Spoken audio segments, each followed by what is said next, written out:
Y ahora vamos a seguir con un panel que tiene 3 protagonistas. Voy a invitar aquí, por favor, a... ¿Cómo va? Bienvenido, ya está. Muy bien, bienvenida. Por favor, bienvenido. Les voy a contar a ustedes de quiénes se trata, quiénes están aquí conmigo. A mi izquierda está Marcos Pueyrredón. Marcos es el Global VP de Mercados Hispanos de Vitex, responsable de los mercados hispanos por Vitex y presidente del E-Commerce Institute. ¿Desde hace cuánto? Somos fundadores, fui director y ahora presidente, y estoy hasta que consiga el nuevo presidente, pero hace 5 años que soy presidente del E-Commerce Institute. 5 años. A la derecha está Santiago Valles, con acento, con tilde. Uno tiende a decirte, ¿cuántas veces te dicen Valles? Todas. Entonces, Valles, van a ver que se lo voy a decir mal una y otra vez. Él es director del Departamento de Informática del ITBA. ¿Hace cuánto tiempo, Santiago? Como director 3 años y en el ITBA ya van 18. Y allí está Micaela Mantegna. Micaela es abogamer, abogada especialista en videojuegos e IA, también fundadora de Yiki Legal. Recuerden, hoy pueden compartir sus preguntas y sumarse aquí a la mesa con el hashtag IA de inteligencia artificial. Así lo sumamos también con lo que ustedes quieran incorporar en términos de preguntas. Arranquemos con Micaela, nuestra abogamer del día. Bien. ¿Qué significa ser abogamer? Abogamer es una especie de neologismo que está mezclando un poco mis pasiones que vienen por el lado de mi vinculación con la tecnología, con inteligencia artificial y con videojuegos. Y dentro del espacio de esas pasiones nace justamente Yiki Legal, que es una iniciativa para hacer comunicación y divulgación sobre derecho y tecnología. Es como sacar un poquito de la academia los temas importantes que debatimos sobre ética de inteligencia artificial, sobre cómo se construyen los videojuegos, y llevarlos a un público más amplio.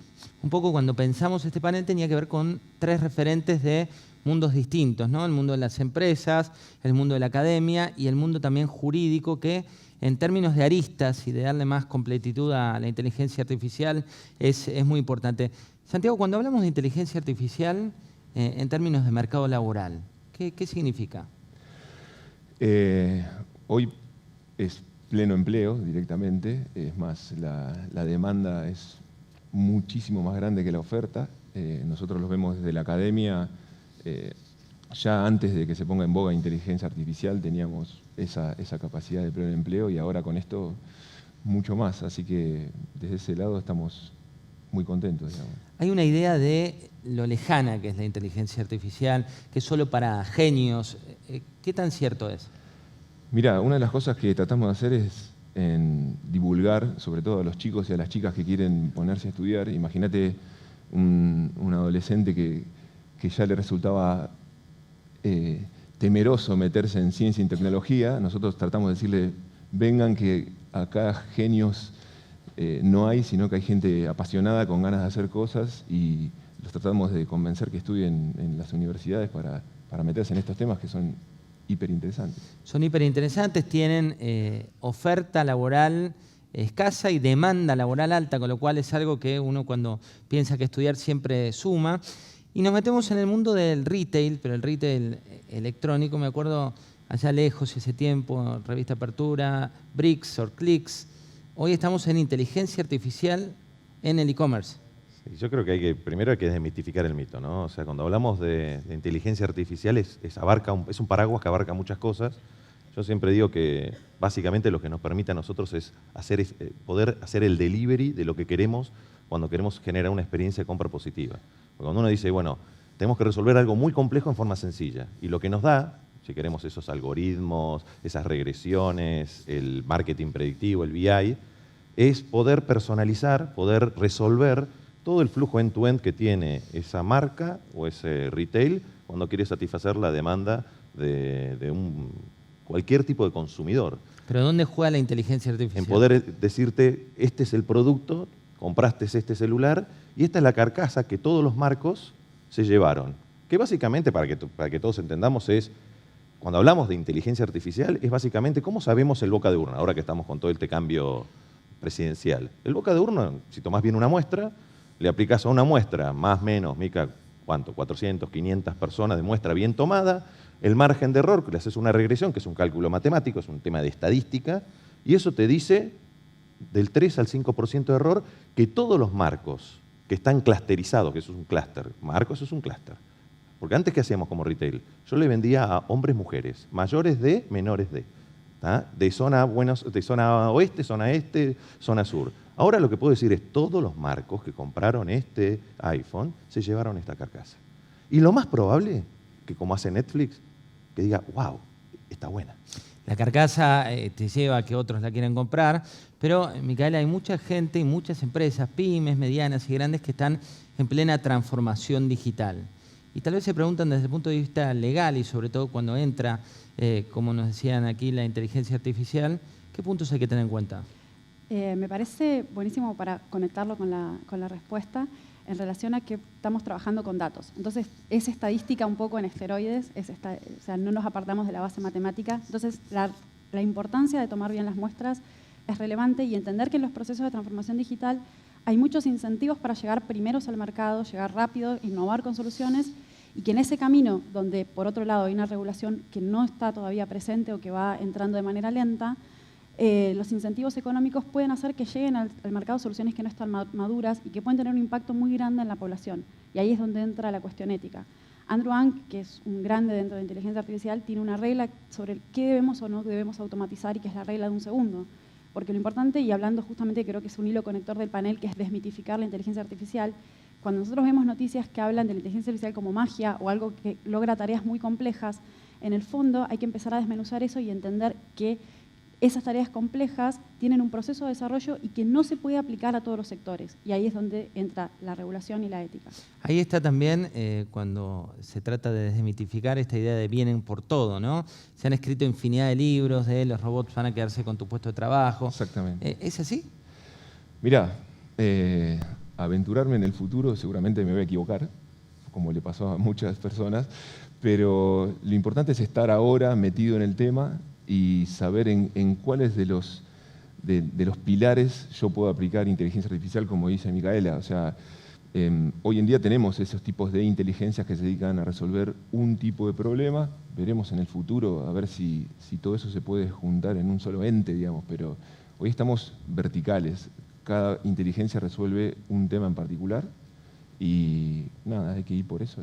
Pero te parece, por ejemplo, analítica como uno de los temas eso, que está en debate global. Eso es fundamental. Nos pasa mucho a nosotros cuando vienen por inteligencia artificial, lo que decía Micaela, decimos, bueno, ¿y cómo estás con el tema de datos? Y tengo un poco de acá, un poco de allá.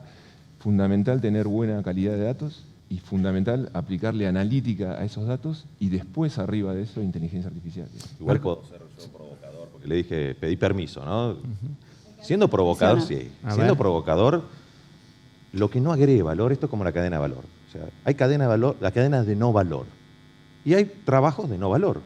Lo que no agregue valor se va a reconvertir. En el fondo, cuando nosotros hacemos algo a través de cualquier dispositivo y pedimos para trasladarnos, yo sigo hablando por teléfono, saludo si soy educado, llego al lugar y el valor fue que resolvieran algo complejo, que antes tenía que decir la dirección, pagar, etcétera, etcétera, lo tengo de una manera distinta. El resultado final es el mismo, pero hay eficiencia en el proceso. Si hay trabajos que no son eficientes, se van a tener que reconvertir. Y esto ya lo vivimos, iba a decir muchachos, ya lo vivimos hace mucho tiempo, cuando nos trasladamos a la revolución industrial y el artesano tuvo que lidiar con el obrero. Hoy estamos viviendo en una sola generación lo que se vivieron en 5 generaciones. Porque vos recién en 1930 tenés la sociedad industrial. Hoy la sociedad de la información ha traído nuevos roles y nuevas formas de trabajar. Si nosotros en esa generación bisagra, Mica no, porque todavía no te creo, porque no saben la edad que tiene Mica. La realidad es que nosotros somos de la generación, nosotros tres, somos de la generación que tiene un pie en el siglo XX, un pie en el siglo XXI y somos de Maxwell Smart y el zapatófono. Y eso lo vivimos en una sola generación. No, y esa generación igual cuesta, ¿no? Lo planteamos muchas veces lo de inteligencia artificial como algo críptico, pero hay mucha gente que no quiere transformarse, no puede. La tendencia es irreversible, pero también al momento de cambiar marcos jurídicos, por ejemplo. Uno ve, él hablaba del transporte, hay infinidad de casos donde el convenio laboral está muy lejos de la realidad tecnológica. Es que vos recién hablabas y preguntabas sobre el tema del futuro del empleo. Entonces, por un lado es el empleo pleno, porque decís, estás ingresando en un área donde se necesita gente capacitada en inteligencia artificial, Pero por otro lado, esta reconversión, por eso se habla de una cuarta revolución industrial, es que o reconvertís una masa laboral que hoy está abocada a tareas que van a ser automatizadas, o te vas a enfrentar a un problema crítico, que también es un problema de polarización del empleo, ¿sí? Porque vos vas a tener, por un lado, una concentración muy extrema de la riqueza en las empresas que puedan adueñarse de los medios de producción vinculados a inteligencia artificial. Algo muy sencillo es quien el día de mañana puede tener un auto que sea un auto inteligente, autotransportable, y lo ponga a trabajar como taxi.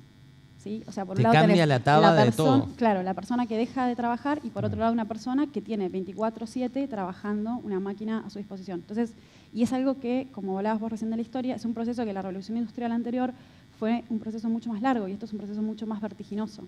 Y los marcos laborales siempre van un poco más atrás. Y algo que es importante es que vos tenés que pensar los marcos laborales desde un lugar integral. Entonces, no solo quedarnos con, porque la materia prima de inteligencia artificial son datos personales, pero no solucionamos este tema con los marcos de protección de datos personales. Pues justamente, por ejemplo, los marcos de protección de datos personales plantean derechos de remover datos que puedan ser, digamos, de alguna forma perjudiciales para la persona. Y si vos pensás matemáticamente cómo funciona inteligencia artificial y estadísticamente, si vos sustraes datos de la muestra, lo que vas a hacer es que tu resultado tenga falta de representatividad. Entonces, al querer hacer un bien, en definitiva terminás perjudicando a una persona. O sea, la remoción de datos no es la solución. Hablando Perdón, te iba a decir una cosa más importante, es que tenés, por un lado, protección de datos personales, propiedad intelectual, porque todos estos desarrollos terminan protegidos como son inmateriales por propiedad intelectual, y que juega o no con la transparencia y la auditabilidad que vos tengas en función de estos sistemas, y como nos regulamos a través de términos y condiciones, o sea, todo esto termina siendo una relación de licencia, como vos te vinculás con las aplicaciones, va a entrar a jugar muy fuertemente el derecho del consumo. Entonces, va a pivotear entre esos tres pilares: derecho del consumo, propiedad intelectual y protección de datos personales. Y en esos tres pilares, perdón que le pregunto a Santiago, está el marco laboral por un lado y por otro están las personas. Personas que, ¿cuánto les está costando adaptarse a toda esta tendencia, sobre todo en lo que vos investigaste? El periodo de adaptación depende yo siempre digo, de las ganas, ¿sí? Lo podemos ver todos nosotros, no tiene que ver con la edad, tiene que ver con las ganas que vos tengas de entender cómo funciona una nueva tecnología. Digamos, hoy estamos hablando acá de inteligencia artificial, por ahí dentro de 10 años te tenemos acá, José, hablando de otra nueva tecnología. Tenemos un bot. O tenemos un bot de José, ¿no? Exactamente. No. Creo que las personas somos las que hacemos cosas. Cangrebot. No te olvides que detrás de cualquier pantalla hay una persona de carne y hueso. Es verdad eso. Pero creo que la actitud es fundamental, digamos. No tiene que ver con la edad. O sea, si vos tenés ganas de entender qué es lo que está atrás de esto, qué es lo que está pasando, y no simplemente ser un usuario final y no saber qué pasa con tus datos, me parece que no lo vas a tener nunca, digamos. ¿Querías aportar algo, Marcos? Pero igual ahí un poco ya tenemos camino. O sea, el problema es que nos tenemos que adaptar, y eso es difícil, pero si vos hablás de las licencias de copyleft, por ejemplo, vos podés respetar el derecho de propiedad. Contale a la gente que por ahí no está involucrada en qué es la tenés licencia copyright y copyleft. Si queremos, voy a hacerlo muy resumido, pero es la evolución del copyright es el copyleft. Y en donde yo, como dueño de esa propiedad de contenido que desarrollé, le doy la posibilidad de licenciar ese contenido, utilizar ese contenido, según ciertas, son 6 creo, son 6 modalidades distintas de copyleft. Y eso ya es una norma que se está utilizando, que es una estandarización, y yo creo mucho en la autorregulación. O sea, lo que funciona muy bien, porque es algo nuevo, es dejar que el mercado se autorregule, que encuentre soluciones a temas complejos, porque realmente es muy complejo lo que tenemos que resolver, porque yo entiendo también que el propietario, o sea, somos dueños de nuestros datos y decidimos qué hacer con nuestros datos, pero cuando hacemos un clic, estamos haciendo un contrato y estamos recibiendo algo, una propuesta de valor, y nosotros aceptamos que no la hayamos leído, es una responsabilidad nuestra. De consumo, justamente. Porque el derecho de consumo tiene que evolucionar justamente porque uno ya no lee en digital. Vos decís, dale, vamos, acepto. Tienen que simplificarse. Hay gente que está hablando de simplificar los modelos de aceptación de las cláusulas, porque como vos decís, es un contrato. Me gusta citar a los Simpson, un contrato que no se puede romper. Pero el tema es que la gente no los lee. Entonces vos tendrías que como transparentar la forma en que se van a utilizar los datos y transparentar y simplificar las reglas de uso. Y a lo que iba un poco es que está muy bien la autorregulación, pero cuando vos tenés una tecnología que va a tener un impacto muy grande y que es en cierto punto una caja de Pandora que no la vas a poder retrotraer, y tenés software como el que se está usando en Estados Unidos, Compass, en el cual vos estás determinando si una persona tiene posibilidad de reincidir o no en función de un software, y operadores que generalmente no saben cómo funcionan estas tecnologías y confían demasiado en esas tecnologías. Y si vos enfrentás a esa persona y su derecho de defensa a la propiedad intelectual de un software propietario y vence, como pasó en el caso de Estados Unidos, la propiedad intelectual sobre un software propietario que no te permite analizar esos procesos, ahí es donde entramos a la discusión de la transparencia de la caja negra de inteligencia artificial. Tener grises, la realidad es que lo tenemos, los grises, pero si que nosotros manejamos el gris del 1%, 2%, yo siempre digo que el problema es estar en ese 1 o 2%, pero la realidad es que es más lo positivo que trae y el beneficio. Yo siempre digo cuando me ponen, vamos a hablar de las economías colaborativas, ¿no? Que son las más disruptivas, las que traen más ruido y demás. ¿Benefician al consumidor final? ¿Benefician a las personas? ¿Traen un beneficio que nos hacen vivir mejor y trabajar mejor? Entonces, ¿cómo hacemos para favorecer eso? Después, es cierto, va a haber gente que se tiene que reconvertir, que tenemos que tener todos las mismas pautas legales y regulatorias para poder competir, pero hay que reconvertirse, porque si no es como decir de repente el carruaje contra el ferrocarril. Pero la reconversión, Santiago, a veces no encuentra perfiles adecuados. Digo, ustedes tienen la posibilidad de tener ahí una usina de talento, me refiero concretamente en el ITBA. ¿Cuánto es necesario fomentar esas vocaciones tecnológicas? ¿Cuán lejos estamos de hacer de esto algo aspiracional? Fomentar es fundamental, ¿sí? Sea en la universidad que estudies, tenemos muy buenas universidades y hoy vi estudiantes con algunos proyectos que me encantaría ver después. Eso está buenísimo porque verlo, mostrarlo, ver a dónde puedes llegar a alcanzar sin mucho presupuesto tampoco, y después hacer una carrera universitaria y hacerlo un poco más formal y sacarle el miedo, sacarle, como decía Micaela, desmistificar un poco, sacarle el miedo.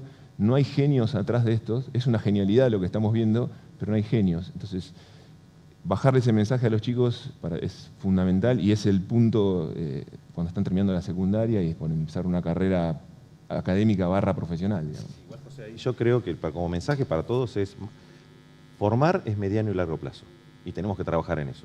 Yo creo que el gran desafío es reconvertir. Tenemos muy buenos recursos que con una reconversión, o sea, por ejemplo, React, como el lenguaje de programación, y temas de si querés, marketing predictivo, cualquier persona con base matemática se reconvierte rápidamente. El tema es un clic en la cabeza, porque tenés la base lógica y matemática para poder entender que todo es datos. No importa, eso es un algoritmo y una regresión. Después tenés que aplicarlo, que es lo difícil, ahí está lo complejo. Pero tenés que armar el algoritmo, o sea, es un proceso de lógica o de pensamiento que una persona, no sé, yo en mi opinión es, en 6 meses está reconvertida. El que tiene la base, en 6 meses y después es hands-on. Hands-on es hacer. Entonces, y ahí es cuando, como somos muy dinámicos y trabajamos de sprint, nosotros rápidamente aprendés haciendo. Micaela, la ética como último de los puntos para estos 20 de disparadores. ¿Qué tan lejos está en el mundo de las empresas hoy en términos de inteligencia artificial? Esto que estábamos hablando es justamente de los incentivos. Es muy importante como correr esa distancia y acercarnos y empezar a pensar estos procesos de forma diseccionada. Entonces, justamente lo que vos decías, en 6 meses reconvertimos y necesitamos salir y que la gente siga trabajando. Entonces, fíjate cómo en 6 meses quizás no obtendrías jamás la posibilidad de sacar una ley o pensar un marco regulatorio. Entonces, las empresas avanzan mucho más rápido, obviamente, de lo que se puede avanzar desde el lado de la legislación. Y los marcos que hay muchas veces son contradictorios entre sí. Recién cuando estábamos hablando de protección de datos personales, propiedad intelectual, tenés varios principios a nivel internacional sobre ética de inteligencia artificial, pero no tienen la misma entidad regulatoria que las leyes. Entonces, lo importante es empezar a pensar también, no solo cuando vos estás reconvirtiendo talento, sino como pensar si algo lo puedo hacer, no es solo si puedo fácticamente hacerlo, sino si debería hacerlo o qué impacto va a tener de acá a un largo tiempo dentro de la sociedad. En esto es importante ver y pensar cómo nos relacionamos con las máquinas, que es como el awareness, la transparencia de los sistemas y sobre todo pensar el sesgo, que si nosotros alimentamos estos sistemas con datos que son discriminatorios, el resultado final va a estar teñido de esa discriminación. Santiago, la última tiene que ver con lo más difícil en esta transformación. Lo más difícil en la transformación, nada, el cambio de cabeza, el cambio cultural, como decía Marcos, no sé si será en 6 meses, 1 año o lo que sea, no es una moda, es algo que ya está, y creo que una vez que internalizás eso, de ahí todo para adelante, digamos. O sea, cambiar el chip, como dicen, culturalmente para que esto ya está y aceptarlo. Y como dice Mica, aceptarlo para cuando vos querés y por ahí ponerte fuerte cuando decís, che, esto me parece que no va. Y nada, estamos acá, hay que cambiar el chip. Hay que avanzar. Marcos, ¿tu cierre? Para mí, si el camino para la sustentabilidad y la rentabilidad del retail o de las marcas, que ahora estamos en ese desafío de los 2 dígitos es que más del 10% de la facturación de nuestra operación, de nuestro negocio, viene por canales digitales. La sustentabilidad está si querés, la base es la personalización, encontrar los clientes más rentables, y el instrumento empieza por, si querés, como paraguas en inteligencia artificial, pero están los datos. El uso adecuado de los datos es BI, Business Intelligence, marketing predictivo, y tener este Master Data catálogo, clientes y pricing, que me permita a José darle el producto que quiere en el momento que quiere y como lo quiere. Y eso, la única forma de hacerlo es empezando por la base, que es tener bien los datos consolidados en un solo lugar, y después con APIs, con distintos conectores que me permitan a mí tomar la información, y después poder hacer el delivery, porque el problema es el delivery. Que Está llegue, muy bueno, ¿no? Que llegue directamente. Exacto. Marcos, Santiago, Micaela, mil gracias. Muchas Gracias. gracias. Gracias a la gente.